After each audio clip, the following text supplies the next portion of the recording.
திருவள்ளூர் மாவட்டத்தில் 7ஆம் வகுப்பு மாணவன். ஆமாம், மோகித் ரொம்ப ஒரு வேதனைக்குரிய செய்தி. ஒரு இடி மாதிரி நினச்சி இறங்குச்சு. வந்ததுலேருந்து ஒரு 3 முறை தமிழ்நாட்டு முதலமைச்சர் தொலைபேசியில் தொடர்பு பண்ணிட்டார். இது சார்ந்து என்ன நடந்துச்சு அப்படின்னு சொன்னாங்க. நம்ம விளக்கத்தையும் சொன்னோம். 2014 2015 நபார்டு நிதியில் அந்த பள்ளிகள் கட்டப்பட்டது. அந்த பேரப்பட் வால் அது யாரும் பயன்படுத்தக்கூடாத இடத்துல யாரும் போகக்கூடாது என்பதற்காக கட்டுமான பொருட்கள்லாம் அங்கே குவிக்க வைக்கப்பட்டிருந்தது. அந்த கட்டுமான பொருட்கள் 2 நாளுக்கு முன்பாகத்தான் அங்கே வேலை செய்கிறவங்க அது முழுமையாக அதை கிளியர் பண்ணி எடுத்துகிட்டு போயிருக்காங்க. கிளியர் பண்ணி எடுத்துகிட்டு போனதுக்கு முன்னாடி அது ஏதோ பாதுகாப்பு இடம் மாதிரி என்று நினச்சி கூட இந்த பிள்ளைங்க போய் அங்கே உட்காந்து படிக்கும்பொழுது எதிர்பாராத அந்த சம்பவம் நடந்திருக்குது. பட் என்னை பொறுத்த வரைக்கும் அந்த பள்ளி சார்ந்திருக்கின்ற அஜாக்கிரதையாக யார் இருந்தாலும் என்னை பொறுத்த வரைக்கும் அது வந்து அவங்க குற்றம் செய்ததாகத்தான் அதை நான் சொல்கிறேன். பட் இனியோ இப்போ எஃப்ஐஆர் பதிவு செஞ்சுருக்கோம். அதுக்கான ப்ராப்பர் என்கொயரி வந்திருக்குது. தமிழ்நாட்டு முதலமைச்சர் 3 லட்ச ரூபாய் நிதியுதவி என்ன தான் பணம் கொடுத்தாலும் போன உயிர் திரும்பி வரப்போவதில்லை.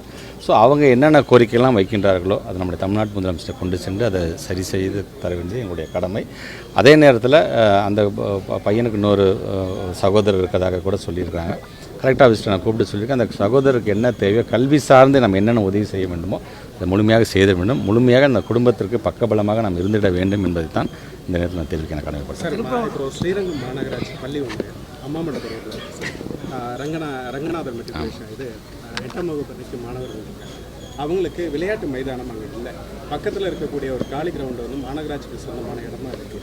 அதை கேட்டு ரொம்ப வருஷமாக அவங்க கேட்டுட்டு இருக்காங்க சார். ஆனால் முறையான அனுமதி அவங்களுக்கு கிடைக்காம ஒரு தடையிலேயே இருந்திருக்கு. அந்த மாணவர்களுக்கு நான் கண்டிப்பாக வந்து நான் அந்த கார்பரேஷனுக்கு சொன்ன விஷயம் ரொம்ப ரொம்ப முக்கியமானது. ஏன்னா தமிழ்நாட்டோட துணை முதலமைச்சர் பீயிங் ஒரு ஸ்போர்ட்ஸ் மினிஸ்டராக இருக்கனால விளையாட்டுக்கு எவ்வளோ முக்கியத்துவம் தராருன்னு பார்க்குறோம். நம்ம நீங்கள் சொல்கிற மாதிரி அந்த இடம் சார்ந்து கார்பரேஷன் இருந்துச்சுன்னா நானே இப்போவே நான் உடனடியாக நம்ம கார்பரேஷன் கமிஷனர்கிட்ட பேசி அதுக்கு ஏதாச்சும் ஒரு வழிவகை செய்வதுக்கு என்னென்ன செய்ய முடியும் அதை கண்டிப்பாக செய்வேன். பிள்ளைங்களை பொறுத்த வரைக்கும் விளையாட்டு நேரத்தில் விளையாடணும், படிக்கிற நேரத்தில் படிக்கணும்னு நினைக்கக்கூடியது தான் நாங்கள். திருவள்ளூரில் இருக்க மாவட்ட அதிகாரிகள்கிட்டையும் மக்கள் பிரதிநிதிகள்கிட்டையும் பேசுகிறோம். நேரத்துலேருந்து நாங்கள் தொடர்ந்து நம்முடைய கலெக்டர் சார் பிரதாப் ஐஏஎஸ் அவர்கிட்ட பேசியிருக்கோம். அதனுடைய சட்டமன்ற உறுப்பினராக இருக்கக்கூடிய அண்ணன் திருத்தணி சந்திரன் அவர்கள்ட்ட நாங்கள் பேசியிருக்கோம்.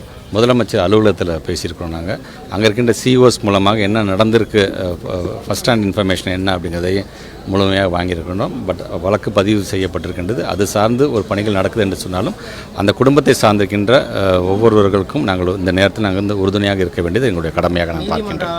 அவமதி வழக்கில் வந்து ஜிஎஸ் சாமிநாதன் வழக்கறிஞர் விசாரிக்க சொல்லி கோர்ட்டு உத்தரவு கொடுத்துருக்கு. எது சார்ந்து சொல்லுங்கள்? திருப்பரங்குன்றம் பிரச்சனை. திருப்பரங்குன்றம் சார்ந்தா சரி, வெறும் பள்ளிக்கல்வித்துறை சார்ந்து மட்டும் பதில் சொல்லுங்கள்.